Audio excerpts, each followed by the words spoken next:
Olá, bom dia! Aqui é Vivi Siqueira e a gente vai agora começar mais uma série que hoje nós vamos falar sobre ego, amigo ou inimigo.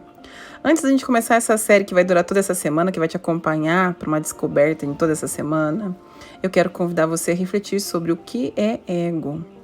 O ego, em vários tipos de estudos, ele tem significados diferentes e o que nós vamos falar aqui é do ego guardião. Na psicanálise você vai encontrar ele quando fala do núcleo da personalidade do ser humano, onde a gente se divide entre superego, ego e o id, né? O inconsciente, o consciente e o ego. Então, agora a gente vai falar um pouquinho mais profundo, numa questão muito mais espiritualizada. O ego na sua profundidade como guardião da sua essência. Então, em teoria, o ego foi construído para que você tivesse um protetor. E lá na tua infância, ele tem um grande trabalho de observador. O que ele faz é observar seus movimentos, o movimento das pessoas à volta e copiar alguns movimentos ou anotar informações importantes para que você não se machuque, para que você não sofra, para que você não passe vergonha, né? Então, o ego ele é responsável por tentar tirar você de situações constrangedoras, vergonhosas, humilhantes. Então, se você vai na casa de alguém e come com a boca aberta e alguém diz para você, ai, que é horrível alguém comer com a boca aberta. Então, o ego, ele é aquele guardião que vai te lembrar todas as vezes que você estiver na casa de alguém que você não pode comer com a boca aberta ou até mesmo em casa. Aquelas lições de moral e todas essas coisas desse tipo. Então, o ego ele é responsável por ser o seu guardião. O que ele tem como meta, na realidade, é defender você do sofrimento, da dor. Mas o que acontece é que ao longo da vida, a nossa essência ela é camuflada por ela não conseguir transpor o ego, o guardião. É como se começasse a existir só o guardião e não existisse mais a essência. Começasse a existir só os mecanismos de defesa, os amortecedores, e não existisse a essência.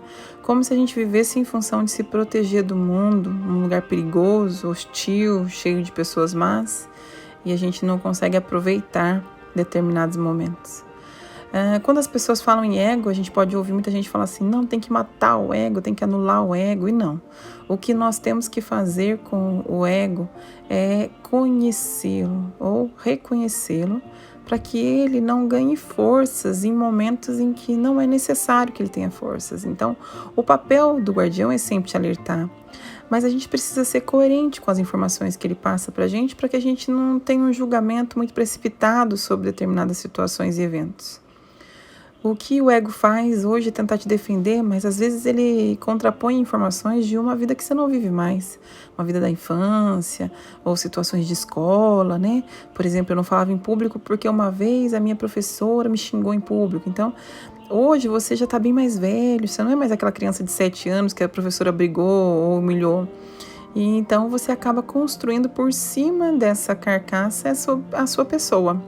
E aí, com certeza, evitando de viver momentos maravilhosos, momentos impulsionadores que façam você se transformar em virtude ou preocupação com o ego, né? Com medo de ser machucado, de se sentir humilhado, coisa desse tipo. Então, o ego, amigo ou inimigo, depende.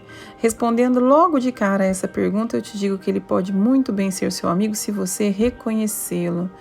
E é esse o meu papel aqui, fazer com que você aprenda a reconhecê-lo. E a partir do momento que você reconhece, ele se torna seu amigo, porque é uma pessoa, uma pessoa que não vai te fazer mal, é um guardião que nunca vai te fazer mal, a não ser que você permita. Porém, se você não consegue reconhecê-lo, infelizmente, ele toma a frente das suas decisões, não autorizando que você seja o dono da tua vida e das tuas vivências. E aí você vai começar a fazer escolhas por medo e por dor, e não pelo prazer e pela vivência, pela experiência e pela vida. As pessoas que escolhem ou decidem coisas pela dor, o que elas fazem é trazer para a vida mais dor. E é isso que nessa série, dessa semana, eu te convido a fazer. Uma reflexão sobre as suas decisões. As últimas decisões que você tomou na tua vida têm sido com base para evitar a dor ou com base naquilo que você verdadeiramente quer para a sua vida, tem prazer em aceitar e viver? Como andam as suas decisões? Então você está sendo movido pelo guardião ou está sendo movido pela sua essência? Então essa é a primeira pergunta. A outra coisa importante que a gente vai relatar aqui sobre a tríade do ego. A tríade do ego é quando existem papéis que ele ocupa. Normalmente as pessoas egóicas elas são imaturas E essa imaturidade faz com que elas circulem entre três posições diversas. Ou elas se tornam vilãs de uma história, ou super-herói, ou vítima. E elas podem, inclusive, circundar entre as três, mas de natural elas escolhem uma posição para ser a mais propícia para determinadas situações. Então, eu comento uma coisa absurdamente hostil, e aí, de repente, a pessoa me fala, ai, como você foi grosso, aí eu me sensibilizo e falo, ai, porque você não me entende, eu sou vítima da situação. Então, ele circunda entre papéis. Sabe aquele comentário na internet que a pessoa coloca um post nada a ver e a pessoa sente a obrigação de ir lá e comentar naquele post e falar que absurdo você pensar desse jeito, você deveria ter mais dignidade na sua vida ou ter capacidade de raciocínio, lá. Então essa necessidade de defender os frascos e os comprimidos significa ego também. Essa necessidade de sair como super-herói, como dono da verdade, como uma pessoa que sabe tudo, né? E tem aqueles que gostam de causar, que também é o vilão, é uma das tríades do ego. Então, aquele que curte chegar e fazer uma polêmica, colocar assuntos que ninguém gosta de conversar, esfregar verdades na cara dos outros, né? Então, esses são os vilões, e esses vilões também fazem parte da tríade do ego. E aquele que é sempre vítima, aconteceu porque o outro fez, eu tô desse jeito porque o outro, né? Porque tiraram meu emprego, porque tiraram minha oportunidade de estudo, porque meu pai e minha mãe.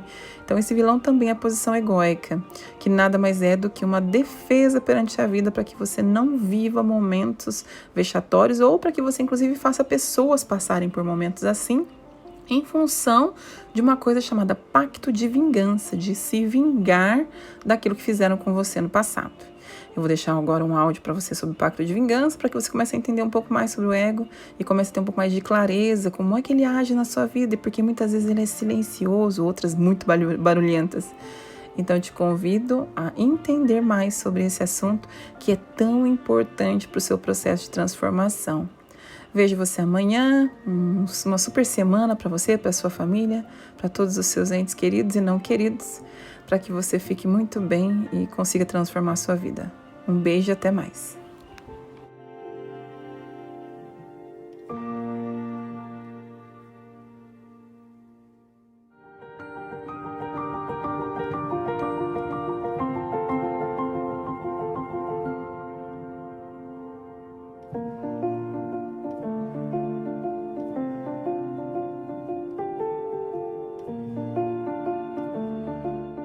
Olá, bom dia! Aqui é Vivi Siqueira, psicanalista, e a gente está aqui para continuar a série do ego, amigo ou inimigo.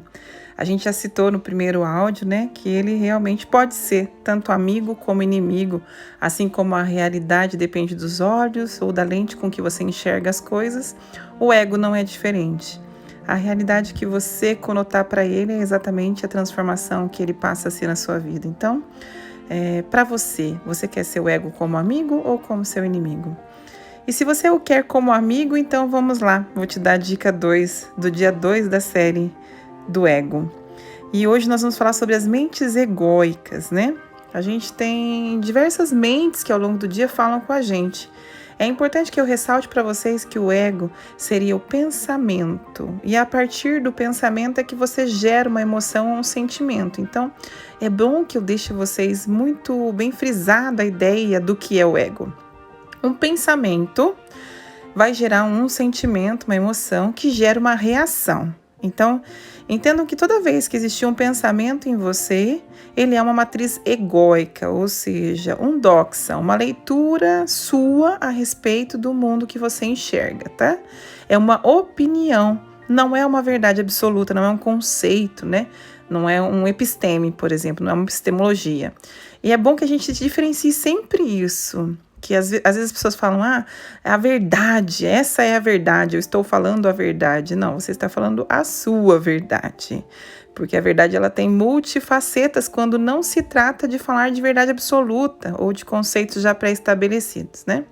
Eu brinco com os meus pacientes, se eu mostro uma caneta para eles, eles sabem identificar por que aquilo é uma caneta e de me dizer, tem a tinta, tem a ponta da caneta, tem a tampa, enfim.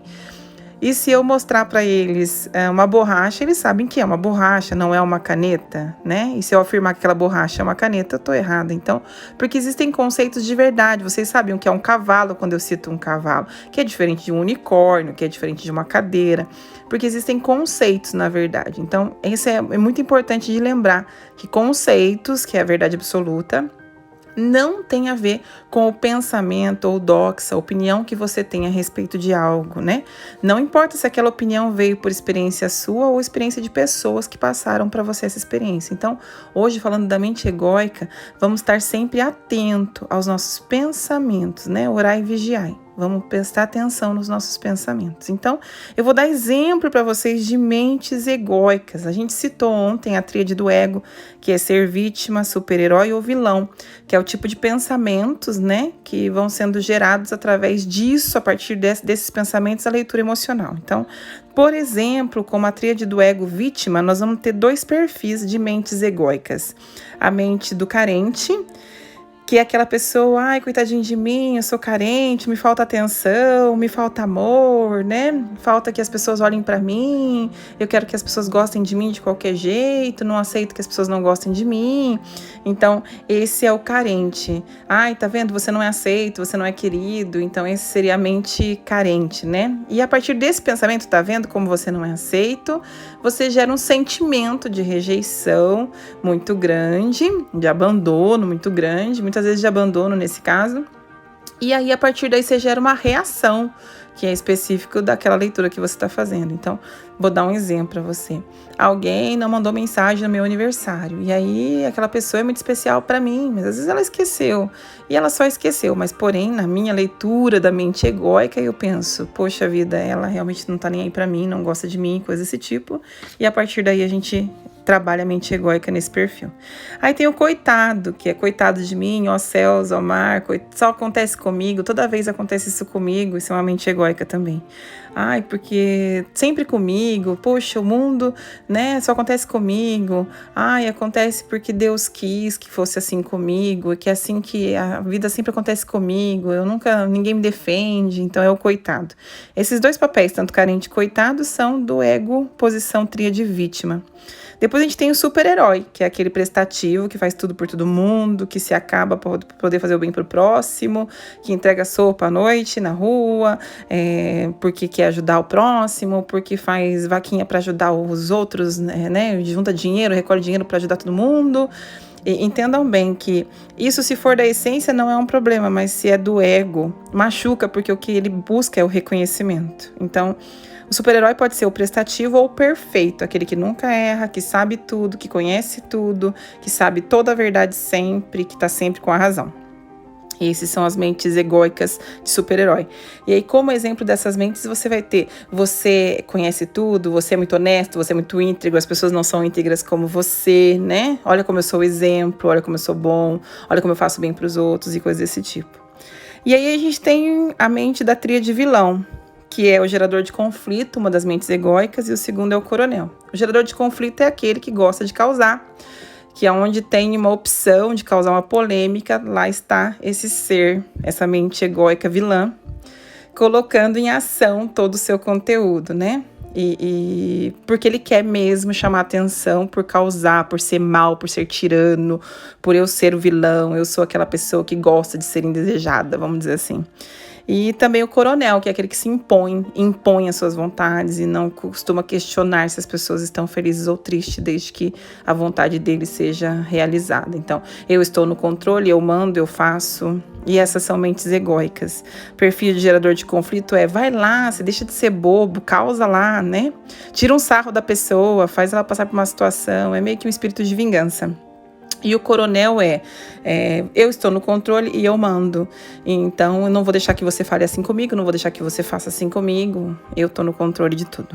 Então, entendam, gente, que tudo que acontece com a realidade externa não são realidades, mas são visões da realidade, né? Não são conceitos, e sim reflexos.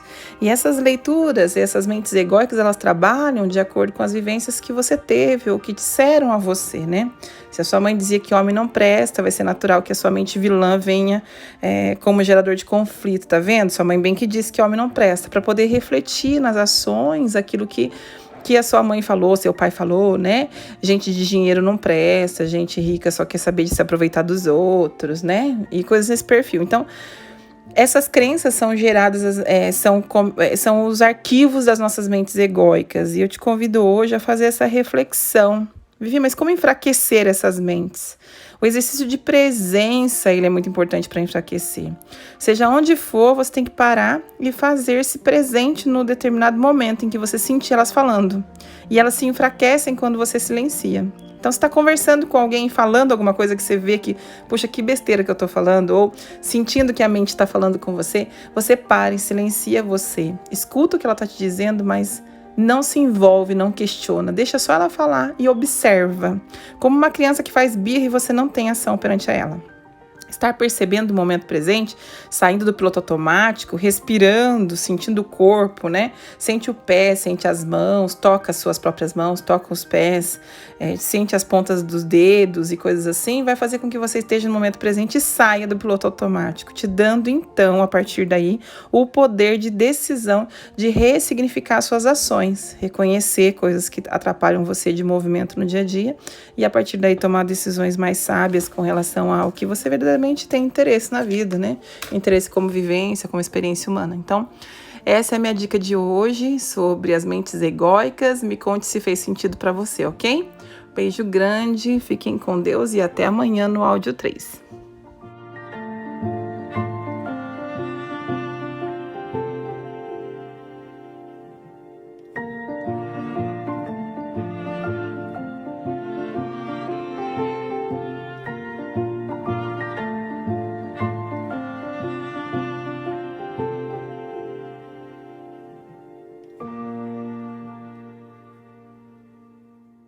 Olá, bom dia. Aqui é Vivi Siqueira e hoje nós estamos no terceiro episódio do ego, amigo ou inimigo. E hoje eu quero falar com vocês uma continuação do assunto de ontem, da tríade do ego e das mentes egóicas, que vai falar sobre os mecanismos de defesa do ego e os amortecedores. Então, próximo áudio nós vamos falar só sobre o mecanismo de defesa e hoje nós vamos falar sobre os amortecedores, mas eu vou explicar qual a diferença entre eles. Eu quero dizer a você que toda vez que você gera um pensamento, quando você gera esse pensamento, você gera um sentimento. E como a gente já tinha falado no outro áudio, você vai ter uma reação a partir da leitura que você faz. E essa leitura quem faz é o seu ego, o seu guardião. Ele não tem como proposta machucar você, ofender você. Ele só tem como proposta defender você. É como se ele fosse os leucócitos do seu corpo, pronto para tirar qualquer bactéria e infecção, para não te causar dor, né? Então essa defesa pela dor, ao longo dos anos ela pode se tornar muito forte, como se fosse uma armadura. Inclusive tem um livro que eu sempre peço a leitura que chama-se O Cavaleiro Preso na Armadura, que fala sobre o ego e ele fala exatamente sobre isso, que quanto mais forte a armadura, mais frágil o ser que a habita. E o grau de importância que nós temos perante a vida de ir, ao longo do tempo, desfazendo dessa armadura para que a gente possa ter as sensações necessárias, né? Eu comparo o ego como um carro que te transporta para os lugares mais maravilhosos possíveis. Porém, quando você chega, se você não descer do carro e não sentir o vento no rosto e não tiver a sensação de estar ali presente naquele momento, sentir o sol, sentir a chuva, nada vai ter adiantado você chegar até aquele lugar maravilhoso, né? Você pode subir a montanha de carro, mas quando chegar lá, se você não descer do carro e não for olhar todo o céu e ter contato com a natureza, talvez isso não te dê sensação nenhuma. Então, viver com o ego muito forte, preso a você, como um guardião incansável, ele tira de você a oportunidade de viver os sentimentos, as sensações, vivenciar o momento presente. Então, A cura para o ego é a vivência do momento presente, né? É você estar se observando, mas a gente vai falar sobre isso também no último áudio, que vai falar sobre como fazer as pazes com o nosso ego. Então, hoje, falando dos amortecedores do mecanismo de defesa, lembre-se da seguinte coisa. Os amortecedores são coisas que a gente utiliza para amortecer a nossa dor, o nosso sofrimento, a nossa sensação de dor, né? Ou os nossos pensamentos, os nossos castigos e críticas internas. E isso é os amortecedores. E aí você tem um mecanismo de defesa para esses amortecedores. Então, quando você os utiliza, você usa inclusive uma desculpa para utilizá-los, ok? Então, é como se você distrasse você mesmo para não sentir o que está lá dentro latente. Eu vou dar um exemplo para você. Uma pessoa que engordou bastante e fala assim: eu engordei porque eu tô com um problema de tireoide grandíssimo e aí é por isso que eu engordei bastante. Na verdade, a tireoide pode inchar sim alguns quilos, mas ela engordou bastante porque ela come. Eu não vou emagrecer de jeito nenhum porque eu tenho um problema de tireoide. Não, você não vai emagrecer porque você não está fazendo nada para emagrecer a tireoide. Se você fizer exercício, fazer a dieta alimentar correta, você consegue emagrecer tranquilamente. Então, é as desculpas que você cria, inclusive, para os amortecedores. E quais são esses amortecedores? A gula é um deles. O comer demais em excesso é um deles. Um outro amortecedor, que são os compulsórios, que nós chamamos, é a bebida, o gasto, né? Gasto excessivo, gasto financeiro, descontrole financeiro, jogos, drogas, sedativos.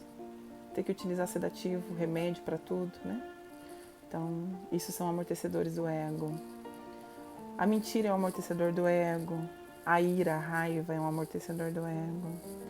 A inveja é um amortecedor do ego. A autoinveja é um amortecedor do ego. A vaidade, o orgulho é um amortecedor do ego. A soberba, mesquinhez. E eu vou dizer também que o contrário, a preguiça, a procrastinação, o contrário também é amortecedor do ego. Às vezes a pessoa não come nada, ela passa o dia inteiro sem comer, é um amortecedor do ego. Então, o amortecedor pode ser um equilíbrio para cima ou para baixo, na anulação ou no excesso, né? A pessoa não gastar com nada, ter mania de guardar dinheiro sempre, também é um amortecedor do ego. O amortecedor, ele tem como função tornar você confortável e seguro ou te recompensar pelo sofrimento que você atura, como se você fosse recompensado. Então, tem que ficar de olho nesses amortecedores. E daí tem os mecanismos de defesa, que é as ideias geradas a partir daquilo para defender você daquilo que você mesmo cria. É como se houvessem duas barreiras para você alcançar o seu estado original, vamos dizer assim. Então, eu te convido hoje a pensar se você tem usado os amortecedores, como você tem os utilizado e como anda a sua vida, né? Você tem precisado dos amortecedores? A busca pela sua essência, ela está intrinsecamente ligada à retirada dos amortecedores e a entender onde a sua dor é latente, né? Quais amortecedores você está precisando usar para sobreviver. E é ali que você encontra a sua cura. E praticando a observação que eu sempre falo, a observação do ego, é a forma que a gente tem mais fácil de chegar nesse conceito. Amanhã nós falaremos melhor sobre os mecanismos de defesa do ego, mas hoje eu já vou deixar uma meditação para que você faça sobre o ego, né? E uma canção para você refletir a respeito do seu ego, tá bom? Um beijo grande, que Deus abençoe a sua jornada e que você possa cada vez estar mais lúcido perante a vida, as suas vivências, experiências e o que você quer vivenciar. Que Deus possibilite que você lide bem com as adversidades, que aprenda com elas, que aprenda a dizer não quando necessário, que aprenda a observar e silenciar quando necessário, que tenha a sabedoria necessária para discernir a hora de agir e a hora de silenciar. Beijo grande e até amanhã. Fique com Deus.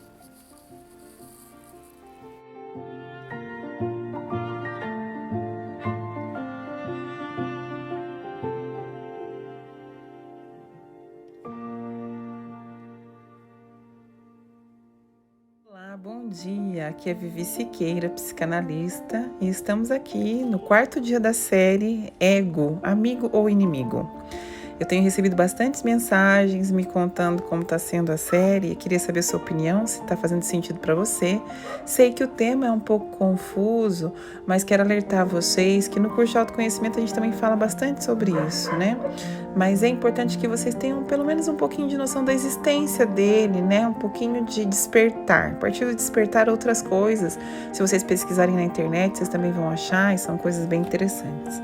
Então, ontem nós falamos dos amortecedores que são usados para que a gente escape um pouco da verdade, né? Fuja um pouco da realidade. E hoje nós vamos falar sobre os mecanismos de defesa, né? Então, o que seria o mecanismo de defesa do ego? O mecanismo de defesa é uma manobra mental que a gente usa para se defender da vergonha e da humilhação, se defender daquilo que é a verdade, não para amortecer, mas para se defender. O amortecedor normalmente a gente usa contra a gente mesmo, e a defesa a gente usa com relação às pessoas à nossa volta, né?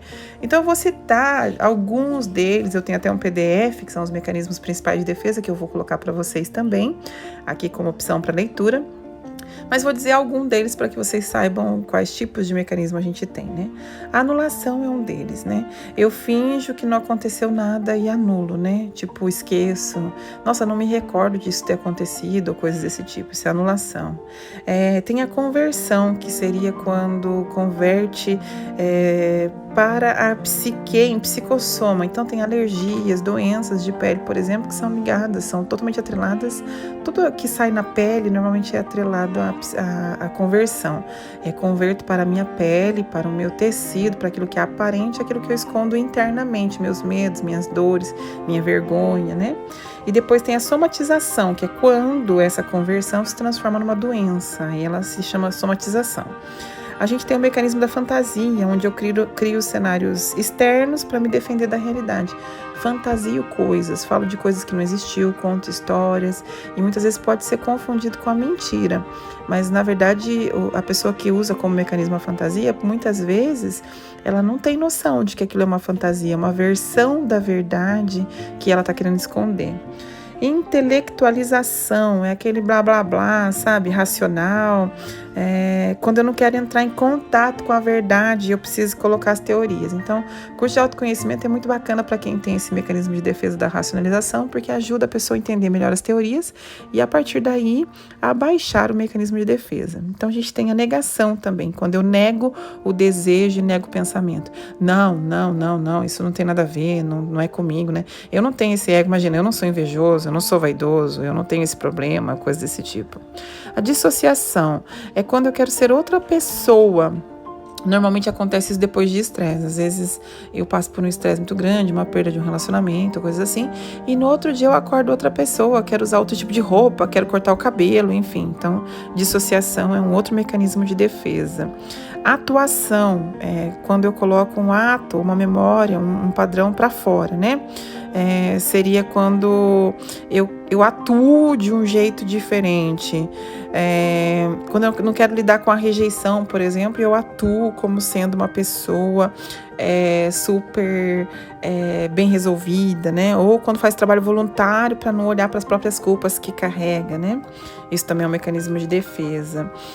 Anotei também a formação reativa, que é o oposto ao sentimento, ao senso, né? Então, de repente, eu sou homossexual e eu trabalho na homofobia, sou uma pessoa homofóbica, né? Falo mal de todos os homossexuais.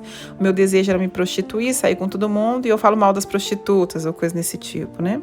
Deslocamento, quando eu tiro de um local e jogo para o outro. Então, eu tô com raiva e eu começo a bater na mesa, né? Vou varrer a casa, de repente eu chuto o móvel, ou bato na porta, quebro a porta, qualquer coisa quando eu desloco a minha sensação para um outro objeto.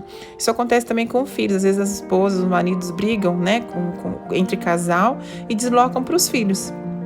brigam com os filhos, xingam os filhos de coisas que não necessariamente precisa, né?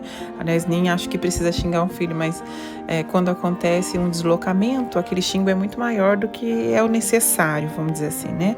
A gente tem, inclusive, filhos que são filhos de casais desse tipo, que fazem um deslocamento, né? Repressão, que seria reprimir o que sente de desagradável, né? Fingir que nada está acontecendo, reprimindo, se isolando, ficando quietinho no canto escuro, né? A gente também tem o isolamento do afeto, que seria quando a pessoa, por exemplo, ela foi afetada por um abuso sexual, daí ela limpa a casa, que nem uma maluca, o tempo todo limpando, como se quisesse tentar tirar a sujeira de si própria, desorganização. Ela organiza, porque ela quer tirar a desorganização de dentro dela, né? Então, ela neutraliza o sentimento, criando um processo de objeto externo, seria mais ou menos isso, né?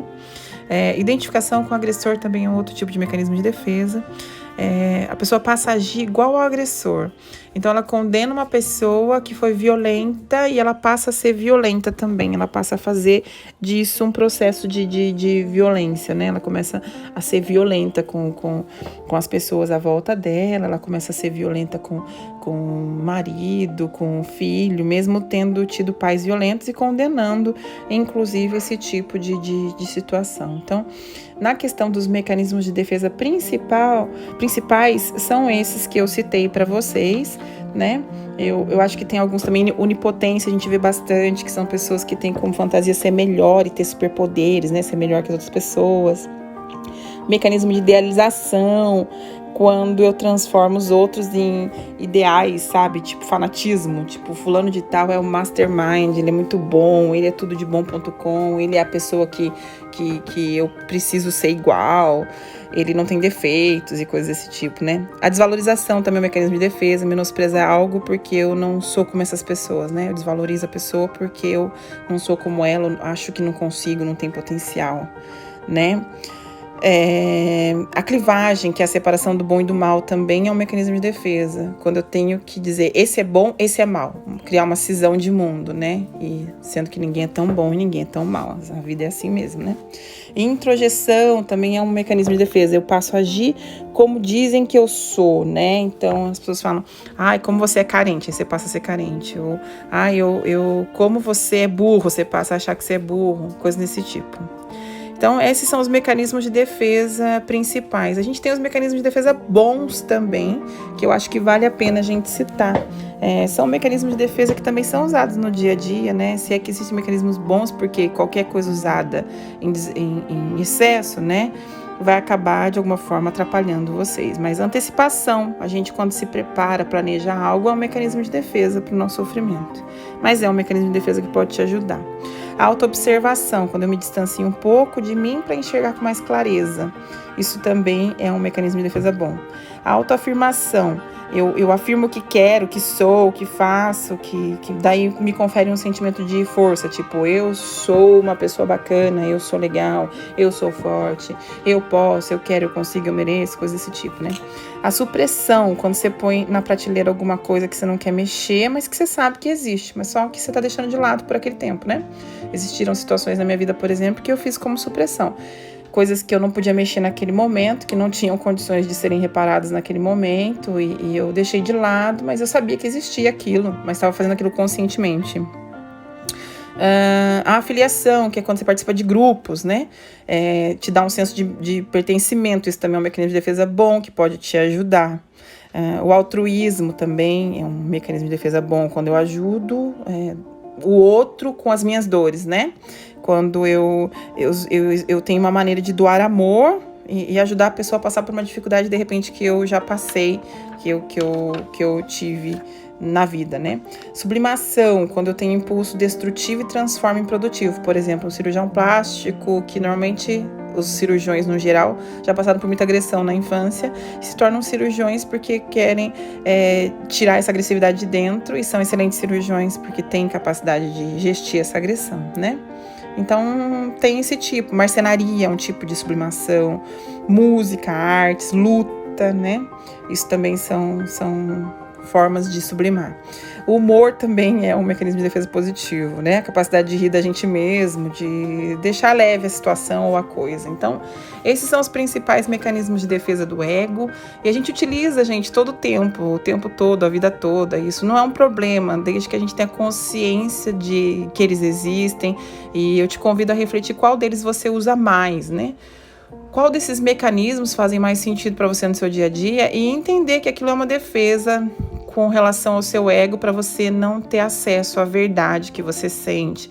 E quando eu falo a verdade, entenda que a verdade é uma verdade criada com base na sua leitura, né? E não necessariamente a verdade absoluta. Espero ter ajudado você com mais esse áudio e amanhã nós vamos falar como é que a gente pode então fazer as pazes com o nosso ego e viver bem em todas essas circunstâncias e situações. Vejo você amanhã no áudio 5 da série Ego, Amigo ou Inimigo. Beijo grande.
Olá, bom dia. Aqui é a Vivi Siqueira, psicanalista, e a gente está hoje no 5º dia da série Ego, Amigo ou Inimigo. Nesse 5º dia, 5º e último dia da série, eu espero que você tenha concluído se o seu ego está sendo seu amigo, está sendo seu inimigo. E hoje nós vamos te dar algumas características dele para que você possa conhecê-lo e assim criar uma linda e duradoura amizade com ele.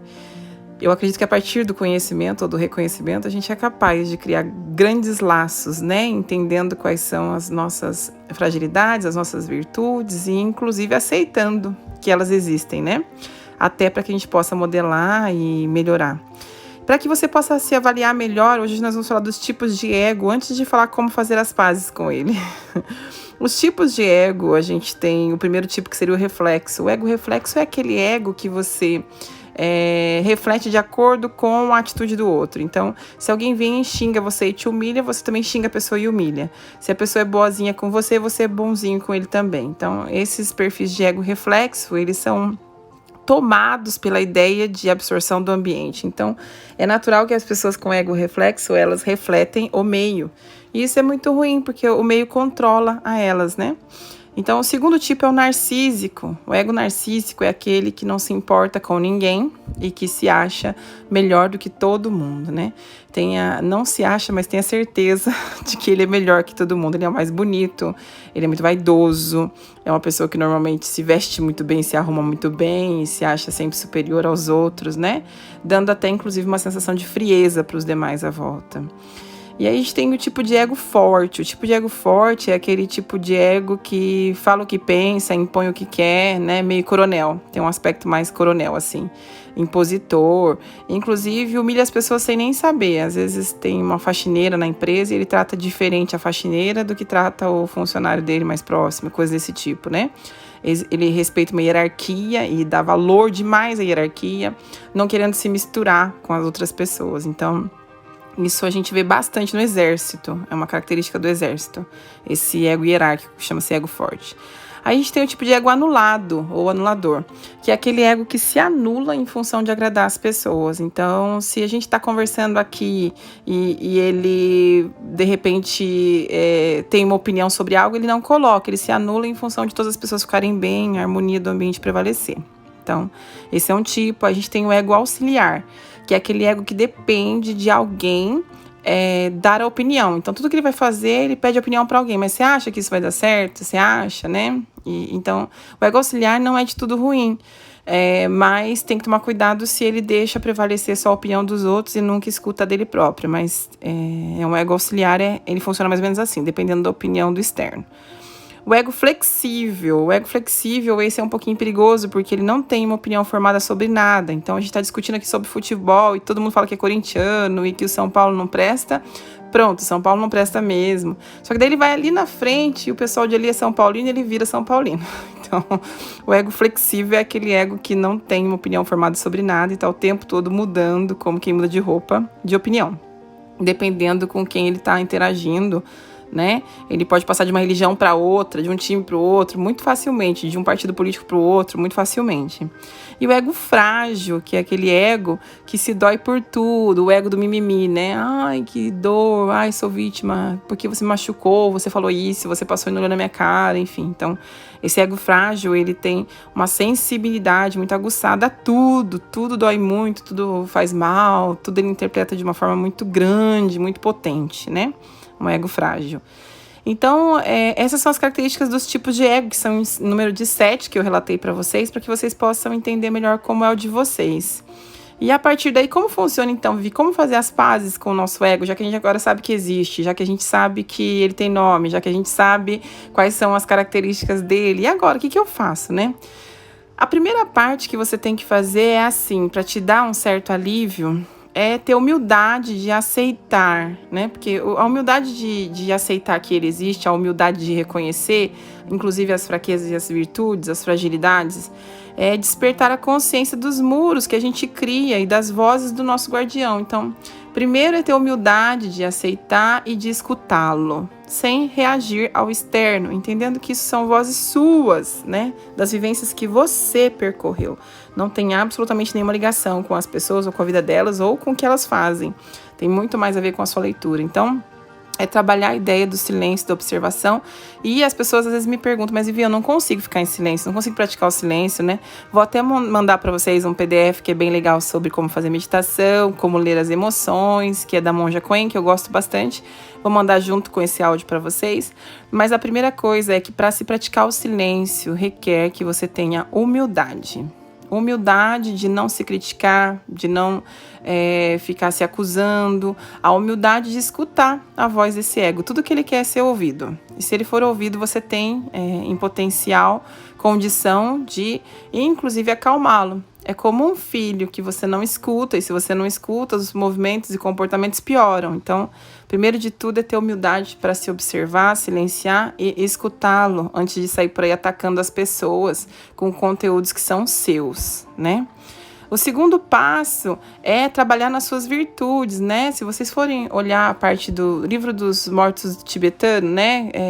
É bem legal esse livro, vou mandar também em PDF para vocês. E ele fala bastante sobre a vida, ensina, na verdade, como é que você morre. É bem interessante, é curioso. E ele fala que após a morte, a gente vai ser atraído pela vibração daquilo que a gente praticou, seja em virtude ou em fraqueza, em vícios, né? Se você não tem o áudio das virtudes e das fraquezas que eu gravei, me avisa que eu te coloco aqui junto, né? Te envio para o WhatsApp para que você os tenha, porque eles são importantes. Então, praticar as suas virtudes é uma coisa muito importante, porque virtude, de acordo com os tibetanos, é uma coisa que a natureza te deu de graça, veio para você. E você só as manterá na tua vida se as praticar. E aí a sua vibração passa a mudar. Então, as virtudes seriam o amor, a generosidade, a bondade, a compaixão, a gratidão. Então, praticar as suas virtudes, né? E aí tem aquelas listas das virtudes principais, que são as virtudes principais do universo, que eu posso mandar para você, se você quiser em áudio, que ela é bem bacana, tá? Então, escute a voz do seu guardião. Não prevaleça nessa voz, porque nem sempre são necessidades, às vezes são carências, isso você precisa avaliar, né? Como um pai educador mesmo. Você vai satisfazer todas as vontades do seu filho? Não, você vai escutá-lo, mas entender o que são necessidades e o que são carências, né? São caprichos. Separar o que é capricho do que é a carência, do que é, necessidade, né? Separar o capricho e a carência do que é necessidade. E a partir daí poder tomar decisões mais conscientes, escolhas mais conscientes, não tentar silenciá-lo e sim escutá-lo, porque a partir do momento que você escutá-lo, ele daqui a pouco não tem mais nada para falar e as coisas ficam bem entre vocês, ok? Se ele tá falando muito é porque tá há muito tempo sem ser escutado. Dê uma chance dele falar com você. Então, eu espero que vocês tenham gostado dessa série que termina hoje. Espero que tenha feito sentido para vocês. Agradeço demais e nas próximas semanas a gente entra com uma nova série. Beijo grande, fiquem com Deus. Até mais.